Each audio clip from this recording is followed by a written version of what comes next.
That's not Star Wars. what, what do I even say? Like, you know what that looked like? You know when they have those games, those video games, and then mods come in, and then they put like a Star Wars skin on it, but it's not Star Wars. It's just got a Star Wars skin. That's what this show feels like to me. Putting grape in Star Wars is very unnecessary. I understand you're trying to make people hate the Empire, but I feel like we already do. Like we know they're bad. George Lucas has like made that very clear that they're bad. The Emperor's bad, Vader's bad, but then to taint it with this kind of scene is just unnecessary. We've been talking about a lot of media lately. Snow Woke absolutely went down in flames. King of Kings, by the way, is racing up the box office. And in fact, King of Kings is now actually potentially in a spot where it can overtake Disney's Snow Woke at the domestic box office. So they've got 50 million where Snow Woke only made, I think, 87 domestically. So keep going out there. Join the Angel Guild, by the way, angel.com/guild. So you can get in, get all the perks, and even get free tickets for King of Kings. But this Star Wars episode, man, this show Andor, which supposedly is a prequel to the Star Wars, another prequel, is a prequel to a prequel of Rogue One. There's a scene now in the new season, which just dropped on Disney Plus, which again is a streaming service for children, where the Imperial officer in the so everyone knows Star Wars is, the Empire versus the Rebels. That's kind of the original plot line there. Well, now the Empire is a white supremacist fascist organization. And the plot line of this episode is that they're rounding up illegal aliens. And at one point, undocumented, and at one point he says to her, this is actual dialogue, "We know you're illegal. We've been counting visas." And there's this female, and she's actually a rebel, but she's, undercover as an illegal alien. She's been rounded up, and of course she's played by a Guatemalan actress, Guatemalan Puerto Rican, and he then sexually assaults her in a Star Wars show that's on a streaming service called Disney Plus for children. This is incredibly harrowing in terms of a scene. It is something that's obviously beyond anything that's appropriate for children, but also it's taking contemporary politics and putting it into the Star Wars universe. Certainly not the first time this has been done, but directly done in such a way where they want you to think that Trump supporters and MAGA are some type of evildoers who are attempting to do heinous things like this. She then, of course, kills the Imperial officer and says he attempted to rape me. And so this is being basically advertised as the first ever sexual assault scene in Star Wars. So wanted to get someone on to talk about this, and I realized that producer Russ from the show here, who's got his own podcast, by the way, where he gets into all of this stuff and the wokeness injections of politics into contemporary media, wanted to come on. So producer Russ, what's going on, man? What's up, Jack? Definitely didn't have this one on the bingo card for this morning. I know, right? Yeah, usually, so folks know, producer Russ, he's the guy, he does the clips and he does the animations and he does the graphics and all the different stuff behind the scenes on the program. But for this one, Russ, we had to get you on, man. Hey, any excuse to talk about any of this kind of stuff is up for it. I'm up for it. So walk me through this. What are they doing in terms of Star Wars? By the way, there's no way they could have shot this scene within the last couple of weeks. So this probably would have been shot several months ago, potentially even before the election. Do we know exactly what that time frame was? I have not looked into that portion of it. I do know that this show has been around for this. This has been in production for a minute. They dropped 3 episodes this week as their kind of big, hey, the show's back. This is season 2 also, so this show has been through an entire year of a season 1. But yeah, it's one of those things where, again, Russ, I just pulled it up.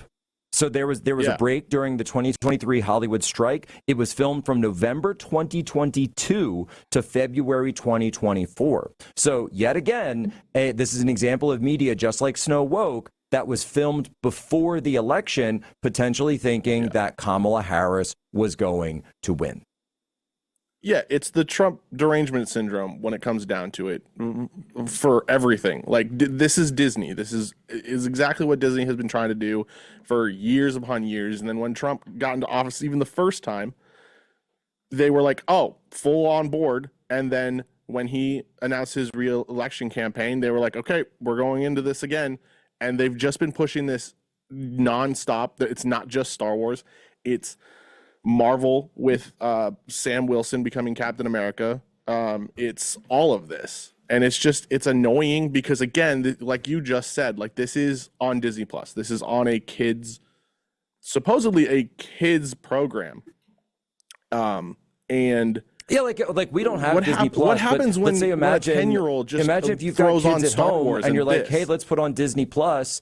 And I'm sure Andor is going to be advertised right now to those kids, and they're going to say, "Oh, let's click it on and see what's up in the latest episode." And oh, we're raping the illegal immigrants episode of today's special episode of Andor. But Russ, are they doing this because they think it's going to be popular, or are they doing this, just like we talked about in the last segment, because to them, their politics is their actual religion, and that's what they're trying to get across, and they know they're doing it to a young audience?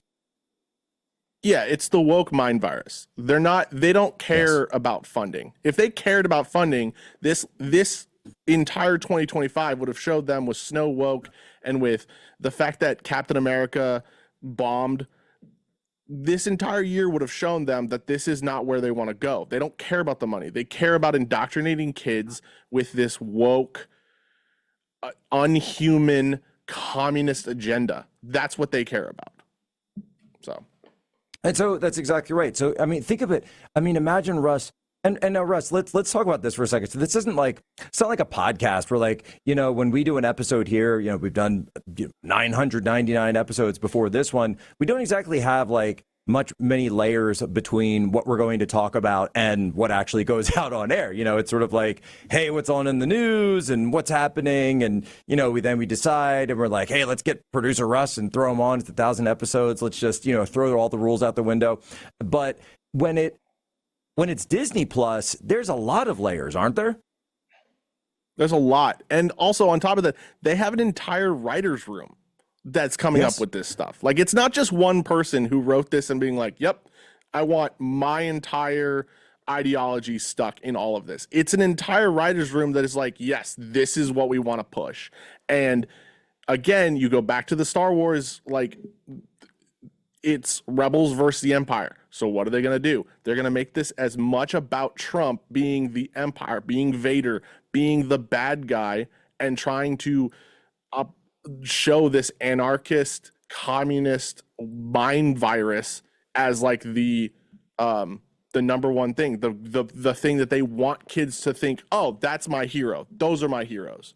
And it's just, it's insane.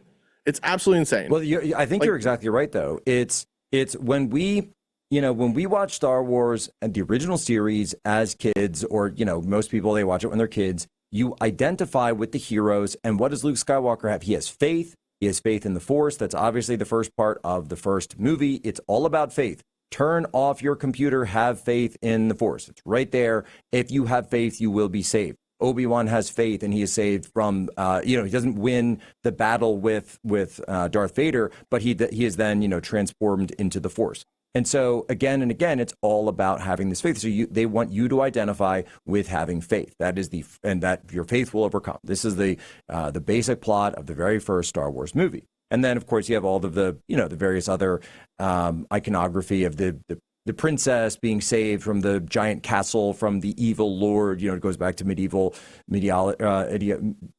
folklore, and et cetera, et cetera. These classic archetypes in the hero's journey. Okay, so the wizard, comes in. But in this new one, they want kids and the audience to identify with the illegal. They want the protagonist to be, and the protagonists, of course, are the rebels.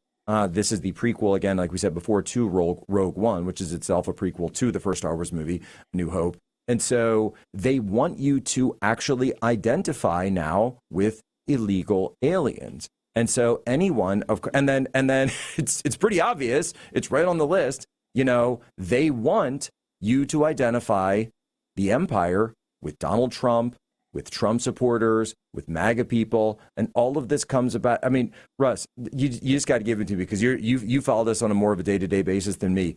Kathleen Kennedy, is she done or what? Like, this has got to be the end of her there.